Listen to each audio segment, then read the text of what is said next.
Bonjour tout le monde, j'espère que vous avez passé un bon week-end. On se retrouve pour le brief du lundi 9 décembre 2019 et comme d'habitude, je tenais à vous rappeler que le lexique, les setups que nous utilisons, des livres sur les marchés financiers et la doc qui va avec la stratégie Little Old Lady est disponible dans le Discord, donc le lien du Discord est en description. Donc, comme d'habitude, petit sommaire de ce qu'on va aborder aujourd'hui. Donc le Bitcoin en weekly, donc là je m'adresse un peu plus aux investisseurs. Donc pour ce faire, on utilise les CME, mais je pourrais utiliser le spot price, je pourrais utiliser Bytestamp par exemple. Mais là pour la facilité, j'utilise les CME futurs, donc ça change un peu de l'analyse qu'on fait d'habitude sur les spot price. Ensuite, on parlera du Bitcoin en daily, donc cette fois-ci sur Bitstamp qui est le spot price. Ensuite, on parlera des spreads forwards, qui est ceci, de nos risk on et risk off pour toujours faire la corrélation avec les capitaux, comment ils se dirigent, dans quel secteur ils vont plus précisément, et ensuite on parlera de notre courbe des taux, et je réexpliquerai pourquoi on parle de notre courbe des taux. Donc, au niveau du Bitcoin en weekly, on est toujours dans un mouvement qui est baissier depuis ce top qui a été trouvé ici aux alentours des 14 000 dollars sur les CME, donc on continue à faire des sommets et des creux descendants. Donc signe de tendance baissière en théorie de dos, vous connaissez. Suite à ce double M weekly confirmé, ça nous confirme aussi que ce mouvement est baissier. Donc rappelez-vous, les structures en M sont des structures bearish et des structures en W, des structures bullish. Comme on a vu ici, un beau W et ici un beau M dans un M, donc bearish. Donc voilà. Donc maintenant, ce qu'on cherche pour pouvoir investir dans le Bitcoin, c'est une structure bullish. Comment on inverse un M avec un W, donc c'est ce qu'on cherche. Suite à ce M, on cherche un W. Pour l'instant, on n'a toujours pas de structure en W. On a été faire un nouveau creux ici, donc ici, ça ne serait pas un W, vu qu'on a fait un creux plus bas. Pour avoir un W, on aimerait voir quelque chose comme ceci. Donc, notre premier sommet plus bas, notre creux plus haut, et qui confirme ce creux plus haut lorsqu'on ira faire un sommet plus haut en breakant la neckline. Donc hop, le sommet plus haut. Donc c'est ce qu'on recherche actuellement sur le Bitcoin en weekly. Donc pour l'instant, on n'a pas ça, faut être patient. On n'a pas de confirmation momentum non plus, en tout cas pour moi mes confirmations momentum c'est des divergences MACD, j'ai toujours pas de divergence MACD, j'en ai une potentielle mais elle n'est toujours pas confirmée, elle sera confirmée pour moi lorsqu'on aura cross les zéros. Donc quand le MACD quand le momentum sera redevenu bullish sur MACD, donc pour l'instant ce n'est pas le cas, donc pour moi c'est un momentum qui est toujours bearish mais avec une possibilité d'instaurer une divergence haussière, mais pour l'instant elle n'est pas confirmée. William n'est toujours pas stupidement survendu, donc il y a encore de la marge pour les bears, même si le moteur se doit d'être laissé reposer vu qu'on arrive quand même en reload zone, donc les bears doivent se calmer, on doit y trouver des acheteurs. Donc l'OBV qui nous indique que le cash est toujours en train de se barrer. En weekly, on continue les M dans des M sur l'OBV, c'est mauvais signe, ça nous indique que le cash est en train de se barrer. Donc, comme je vous ai dit, ce qu'on recherche, c'est un W pour inverser cette tendance qui est menée par des M. Donc, comme j'ai dit, des creux et des sommets descendants comme ceci. Donc voilà, on attend gentiment un W qui pourrait nous indiquer qu'il y a de grosses probabilités que la tendance soit amenée à se retourner. Donc, on est en train de consolider à l'approche d'une target AB égale CD, c'est normal, on n'est pas venu exactement la chercher, mais sur le spot price, donc sur les spot price, Bytestamp, Coinbase, etc., ces targets ont été cherchés, mais pas sur les CME futurs, donc on aurait encore peut-être de la marge de drop, pour drop un petit peu, pour pousser un petit peu.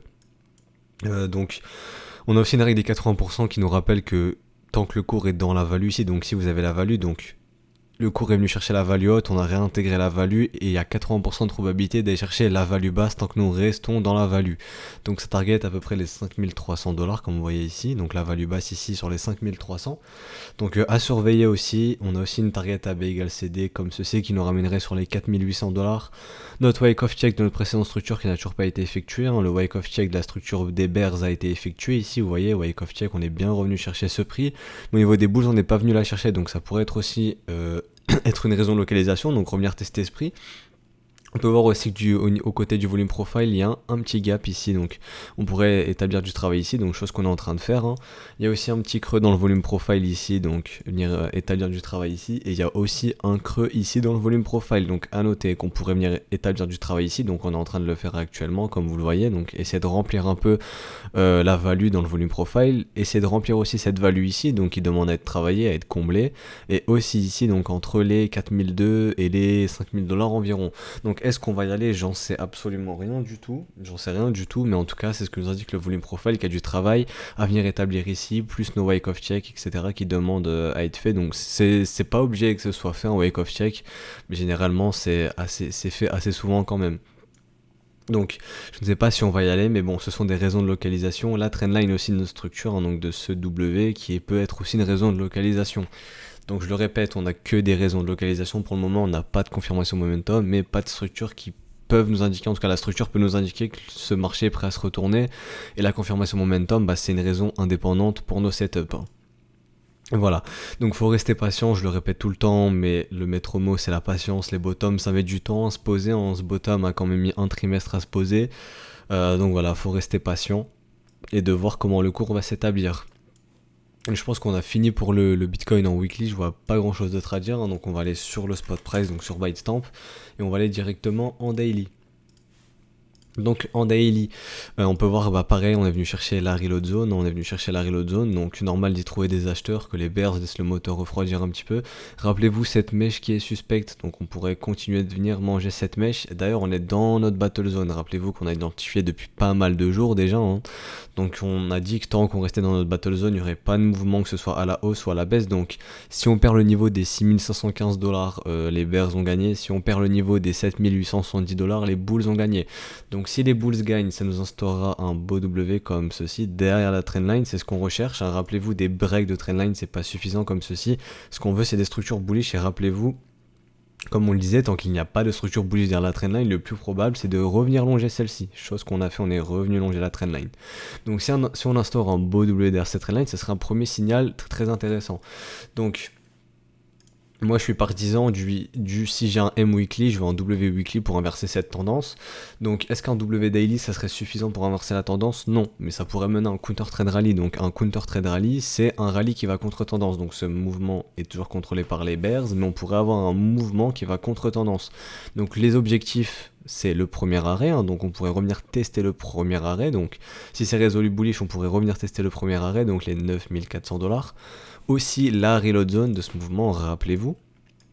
Donc comme on avait fait ici, on était revenu retracer la reload zone de ce mouvement ici, donc la zone de rechargement 0,786, 0,118, donc la zone de rechargement de vente, hein, et ensuite on est parti faire un nouveau creux. Donc ici on pourrait faire la même chose, revenir retracer cette vague en zone de rechargement, donc entre les 9004 et 8800$, et les 9400$ correspondent, si je dis pas de bêtises, à notre premier arrêt. Donc là, voilà, les 9300$, donc notre premier arrêt correspond à notre reload zone de cette vague ici, donc de cette vague 4 heures que vous voyez, de cette vague ici. Voilà, donc on pourrait revenir en reload zone, mais pour ça, il faut que les bulls gagnent cette bataille, donc cette battle zone. Pour l'instant, on est à l'intérieur, donc c'est du 50-50. Bon, au niveau des probabilités, je dirais que c'est 51-49 si vous voulez pour les bears, hein, parce que le mouvement est quand même contrôlé par les bears, mais bon, on est quand même de l'autre côté de la trendline, on est dans des localisations assez intéressantes, donc voilà, les bulls ont vraiment une carte à jouer.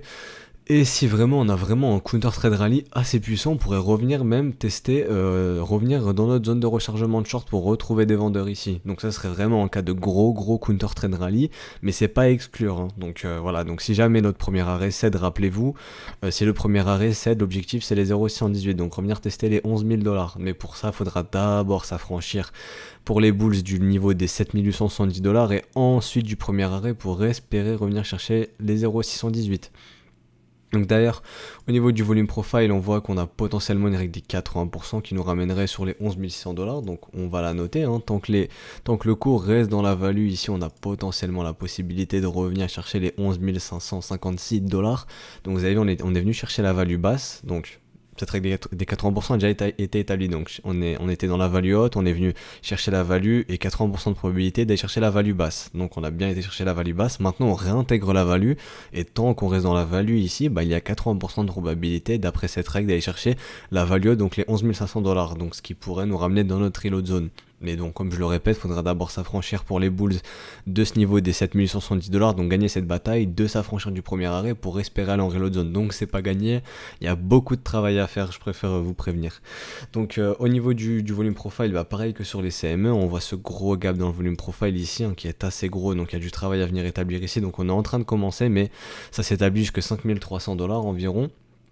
Et pareil ici pour le volume qui demande à être travaillé ici, donc le cours demande à venir travailler pour remplir la value ici, on a un creux ici, donc voilà, il y a du travail à venir établir ici. Est-ce qu'on va y aller? Je le répète, mais je n'en sais rien, mais en tout cas c'est ce que nous indique le volume profile. Au niveau de l'OBV, on peut voir qu'il n'y a rien qui se passe, hein. On est toujours dans un OBV qui baisse, donc le cash continue de se barrer de ce marché en théorie, il continue de se barrer de ce marché. Intéressant de noter que Est-ce qu'on a eu un petit W? Non, c'est pas un W. Donc voilà, il n'y a toujours pas de W. Donc bon, au niveau de l'OBV, il n'y a pas grand chose à interpréter. Hein, donc voilà, au niveau de William est venu chercher brièvement sa zone stupidement survendue, donc il nous indiquait que les Bears vraiment devaient laisser le moteur refroidir. Donc maintenant ce qu'on attend de voir, c'est est-ce que les Bulls sont capables d'instaurer un W pour espérer avoir un counter trend rally, ou est-ce que les Bears vont continuer de poursuivre le mouvement en 6-7 battle zone et résolu bearish. Donc ce qui pourrait aussi nous donner une nouvelle target AB égale CD comme ceci, hein, donc AB égale CD, donc même un potentiel setup R2D2, donc le setup R2D2 comment il pourrait être pris ici, personnellement je le prendrais de cette façon, donc je chercherai un sommet, donc mon ultime sommet est ici, un deuxième sommet ici et un troisième sommet ici, donc comme ceci, donc hop, deuxième sommet ici, troisième sommet ici, on fait notre M pour confirmer, donc on aurait la structure avec le biais institutionnel qui est toujours bearish, donc on aurait notre confirmation momentum et notre structure ça serait parfait. Et qui nous ramènerait sur les 4200$, donc sur notre wake off check, donc à surveiller. Hein. À surveiller si jamais cette battle zone est résolue bearish, pour moi on aura ce AB égale CD qui sera mis en place. Donc voilà, donc maintenant je suis en train de voir actuellement là qu'on a une EMA sandwich. Donc qu'est-ce qu'une EMA sandwich? C'est quand vous avez le cours qui oscille entre les deux EMA. Donc ici on est entre la EMA 9 et EMA 18, donc vous voyez que le cours est en train d'osciller entre ces deux EMA, donc ce qui fait notre bien institutionnel. Donc on peut voir que on va attendre de voir comment on va être résolu, si ça va être résolu bullish ou bearish. Donc voilà, donc à surveiller. Donc je pense qu'on a terminé pour le daily, hein. On va parler du momentum, il n'y a toujours pas de divergence sur MACD, donc c'est intéressant de voir que on n'arrive pas à instaurer de nouveaux creux plus bas au niveau du MACD, alors que lui le cours va chercher des creux plus bas, mais on n'a toujours pas de divergence confirmée, donc ça demandera du développement, donc toujours pas de divergence, toujours pas de structure. Donc est-ce qu'on peut passer à l'achat sur Bitcoin? Non, on peut toujours pas passer à l'achat sur Bitcoin, donc pour l'instant pas possible de passer à l'achat. Donc on va aller voir nos spreads forwards. Au niveau des spreads forward, c'était assez drôle entre guillemets de voir notre mouvement se décorréler. Donc on voyait des spreads haussiers, un cours baissier, donc c'est assez intéressant de noter ça. Bon là on peut voir qu'on est repassé en backwardation, et comme je vous disais, tant qu'on voit pas de beau W sur les spreads, il n'y aura pas de quoi retrouver un sentiment assez haussier, je pense, à mon sens, ou un sentiment assez haussier qui est sain, donc avoir une relation de demande et d'offre qui est assez saine, hein, qui peut, en cas de mouvement sur le Bitcoin, on pourrait avoir des spreads qui soutiennent ce mouvement. Donc pour l'instant c'est pas le cas, on est toujours en backwardation, hein, donc on a une offre supérieure à la demande, donc un sentiment qui est assez baissier à horizon de 3 mois, donc c'est pas ce qu'on veut voir dans un marché haussier, ou en tout cas dans un rallye haussier. Si jamais un rallye haussier se met en place, on aimerait bien aussi avoir des spreads haussiers avec de jolis W. Au niveau d'Ethereum c'est la même chose, on est en train de bastonner entre backwardation et contango, donc rien à noter de ce côté là. LTC lui par contre qui essayait d'instaurer des beaux petits W, donc on essaie d'instaurer les W mais on n'arrive pas à recapturer le contango, donc tant qu'on recapture pas le contango, malheureusement c'est pas bon signe. Mais si jamais on recapture un des spreads sous contango, ça sera bon signe, hein, surtout qu'on met en place des W. Donc peut-être que LTC pourrait être le précurseur du Bitcoin par exemple, c'est une hypothèse. Au niveau des risk-on et risk-off, on peut voir que cette semaine, je pense que ça va être une semaine assez charnière pour les marchés américains, donc à Wall Street. Si on va réussir à instaurer un M-top à Wall Street, je pense que ça serait bearish pour Bitcoin, hein, parce que rappelez-vous, si nos risk-on sont bearish, pour nous Bitcoin est bearish parce qu'on le catégorise de risk-on. Je peux pas le catégoriser de risk-off parce qu'il est trop récent, beaucoup trop volatile, c'est beaucoup trop spéculatif, il n'y a pas assez de liquidité, etc. Donc je peux pas le catégoriser de risk-off. Donc je le mets aux côtés des risk-on, et si nos risk-on sont bearish, ça serait bearish pour Bitcoin. Ça voudrait nous dire que si le marché cherche plutôt à se réfugier dans les risk-off, il chercherait plutôt à vendre Bitcoin, hein, vu qu'on vendrait les risk-on. Donc au niveau du pétrole, on avait aussi confirmé un M, mais bon, ça a été de suite avalé en V-bottom, donc assez intéressant de voir ça. Mais bon, rappelez-vous, les V-bottom, c'est souvent amené à être retesté, donc on préférait voir un beau W sur le pétrole, et un beau W aussi sur nos risk-on pour espérer voir bullish Bitcoin. Donc pourquoi je vous parle des risk-on et risk-off ? Tout simplement parce que les capitaux ne disparaissent pas, ils naviguent juste de secteur en secteur, et si on voit que nos risk-on sont bullish et que nos risk-off sont bearish, potentiellement les capitaux auront plus de facilité à aller dans les risk-on, donc ça pourrait être bullish pour Bitcoin. Et si jamais il y a plus de facilité à ce que ça aille dans les risk-off, ça serait bearish pour les risk-on, donc bearish pour Bitcoin. Donc c'est pour ça qu'on regarde nos risk-on et risk-off. Au niveau de nos risk-off, justement, parlons-en, il y a le gold qui a réussi à instaurer un beau W, donc à voir si on va réussir à continuer cette petite dynamique qu'on a instaurée, donc de creux et de sommet ascendant, donc comme ceci par la suite. Donc si ce W se fait avaler, bah ça sera mauvais signe, hein. Un W qui se fait avaler, auquel on cherche un nouveau creux, c'est assez bearish quand même. Surtout qu'ici on a structuré un petit M, donc voilà, à surveiller, hein. Donc ça pourrait être le signe que nos risk-on ne sont pas prêts de tomber, qu'on pourrait nous voir un nouveau sommet par exemple sur le S&P 500, donc sur nos stocks. Au niveau du T-Bonds, ici on a eu un V-bottom, rappelez-vous c'est mauvais signe, enfin c'est mauvais signe. Les V-bottoms sont amenés à être testés, ne relancent pas de tendance ou n'inversent pas de tendance, donc ce qu'on va voir nous c'est un beau W, donc ce serait bien de venir faire un beau W comme ça sur T-Bonds. Donc pour le risk-off, donc pour l'instant c'est pas le cas au niveau du yen, pareil, V-bottom, toujours pas de structure, donc à surveiller, hein. Donc ce qu'il faudra surveiller cette semaine à Wall Street, c'est si on arrive à instaurer un M-top sur le S&P, auquel cas ça serait potentiellement bearish pour Bitcoin. Donc maintenant parlons de notre courbe des taux. Donc qu'est-ce que la courbe des taux? Donc ici vous avez la courbe, vous avez les taux à long terme, donc les taux à 30 ans, et ici vous avez les taux à plus court terme, pardon, donc à 10 ans, 5 ans, 2 ans et 3 mois. Donc pourquoi je vous parle de la courbe des taux? La courbe des taux est précurseur d'une récession. Donc si vous voyez des taux à long terme inférieurs à des taux court terme, si jamais cette courbe des taux, donc les taux à long terme et les taux à court terme se croisent, on aurait un signal de récession ici. Donc si jamais nos taux se croisent, on aurait un signal de récession, on estime ça à horizon de 6 mois. Donc pourquoi je vous parle de la récession? En cas de récession, nos risk-on sont clairement vendus, les assets à risque sont vendus et le marché cherche à se réfugier dans nos risk-off, donc par exemple comme les valeurs refuges, comme le gold. Donc maintenant ce que je vous parle de ça, ce serait intéressant de voir si Bitcoin arriverait en cas de récession à se comporter comme un risk-off. Si c'est le cas, ça serait énormément bullish pour Bitcoin en cas de récession, mais s'il continue de se comporter comme un risk-on, ça serait très très bearish pour lui. Il serait cherché à la vente vu que c'est un asset à risque, et les assets à risque sont recherchés à la vente pendant les récessions. On n'achète pas des assets à risque pendant les récessions. Donc voilà, si jamais on a un signal de récession, ça serait intéressant de savoir comment Bitcoin se comporte et surtout il faut surveiller cette courbe des taux parce que le public, ou en tout cas la vie générale, est très axé sur une récession. On sait pas quand cette récession va arriver, on sait qu'elle arrivera mais on sait pas quand, et le marché a l'air d'essayer de prédire cette récession, en tout cas de la pré-shoot entre guillemets, et c'est pas la bonne chose à faire à mon sens. Il faut vraiment attendre que notre courbe des taux nous indique une récession est imminente. Est-ce qu'une récession peut arriver sans que notre courbe des taux nous le prédise, ou en tout cas nous prévienne de ça? Totalement, ça peut être le cas, mais en tout cas la courbe des taux est très intéressante à check. Et on peut voir que les gens sont très très bearish sur no risk on, alors qu'au niveau de la courbe des taux, tout est sain, on peut continuer de chercher de l'achat sur no risk on, etc. Donc quand vous voyez le public qui est très bear sur un asset, logiquement le prix est amené à monter. En tout cas c'est ce qui est théoriquement le plus probable, hein. Quand vous avez la majorité qui est bearish, le cours monte, et quand vous avez la majorité qui est bullish, généralement le cours descend. Donc voilà, c'est intéressant de noter que les gens sont très très bearish sur les risk on, alors qu'au niveau de notre courbe des taux, ça nous dit que tout va bien. Donc est-ce que l'économie est saine? C'est pas à moi d'en juger, mais en tout cas quand je regarde notre courbe des taux, ça me dit que c'est ça. Et pas mal d'acteurs de marché regardent quand même cette courbe des taux. Donc on va terminer ce brief en allant sur le Bitcoin en 4 heures.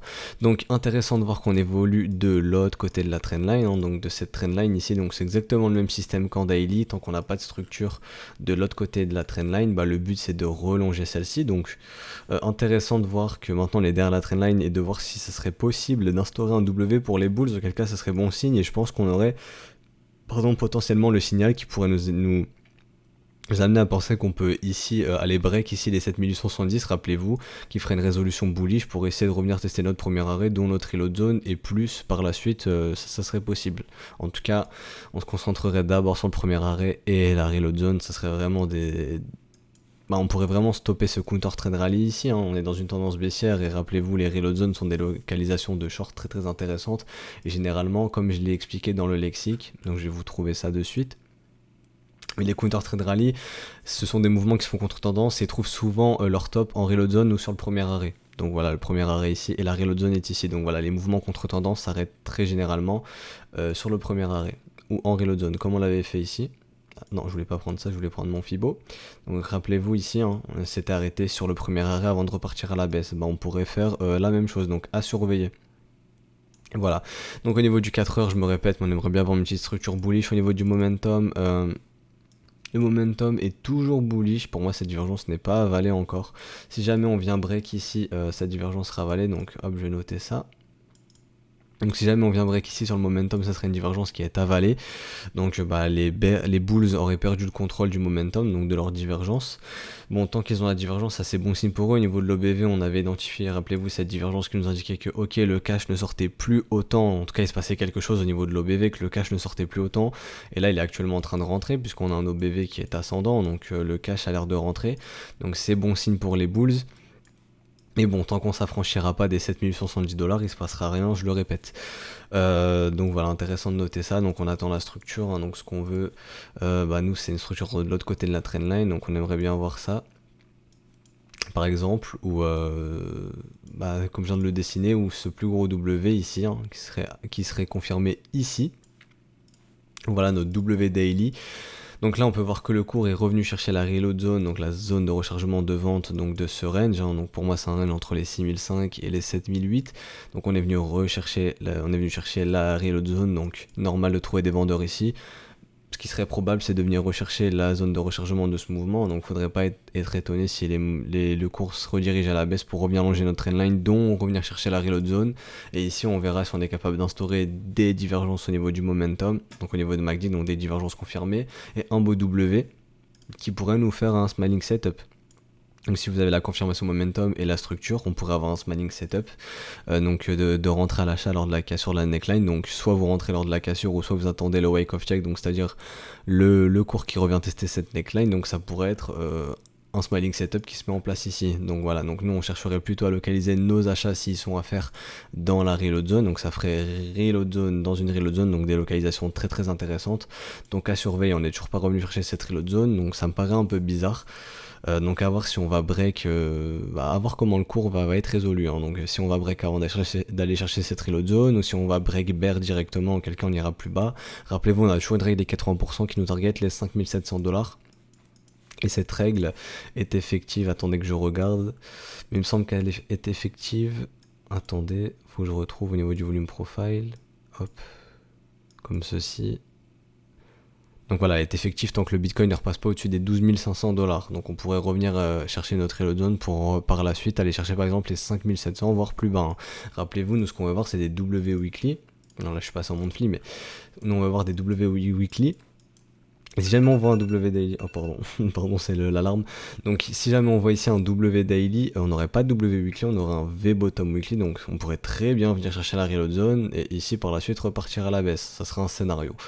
Mais bon, mon but, comme je le répète, c'est pas de prédire le cours. Moi ce que je veux c'est des conditions de marché qui me permettent d'avoir mes setups et de trader rationnellement, et pour l'instant je ne les ai pas sur le Bitcoin, donc je ne peux pas trade le Bitcoin tout simplement. Donc voilà, on a parlé d'un potentiel smiling setup. On pourrait aussi avoir un shark setup. Donc le shark setup c'est tout simplement attendre une structure.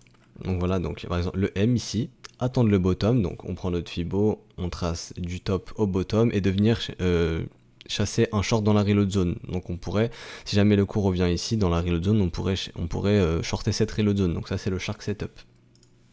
Donc voilà, donc pour l'instant je le répète, mais bon, faut attendre que la résolution soit établie, donc que ce soit bullish ou bearish, tant qu'on reste dans cette battle zone il ne se passera rien. Actuellement on a une EMA sandwich donc qui réduit la volatilité, donc on aura très certainement un mouvement dans les prochains jours qui sortira de cette EMA sandwich, hein. Donc on aura déjà un signal précurseur, que ce soit bullish ou bearish. Si c'est résolu bearish ici, on aura de grosses probabilités à mon sens de venir chercher cette reload zone pour essayer de chercher des achats, ou de voir d'aller relonger la trendline, ou de se rediriger en bas du range, hein. Donc aux alentours des 6500 $. Rappelez-vous, les mèches donc sont suspectes, donc cette mèche ici sont suspectes, donc les queues aiment être mangées, donc on pourrait revenir par exemple manger ces mèches si on se redirige vers le bas du range. Donc voilà, donc c'est fini pour aujourd'hui. Si le prix vous a plu, n'hésitez pas à vous abonner, activer la petite cloche, à lâcher un petit like, ça récompense pour le travail qui est fourni vraiment. Donc je vous remercie, on est déjà 2500 sur la chaîne, c'est assez insane. Merci de la confiance que vous nous accordez tous les jours. N'hésitez pas à nous rejoindre sur le Discord, le lien du Discord est en description. Donc voilà, moi je vous souhaite un bon lundi, un bon début de semaine, on se retrouve demain pour le prochain Daily Brief, et demain on parlera des majors altcoins. Allez, ciao tout le monde.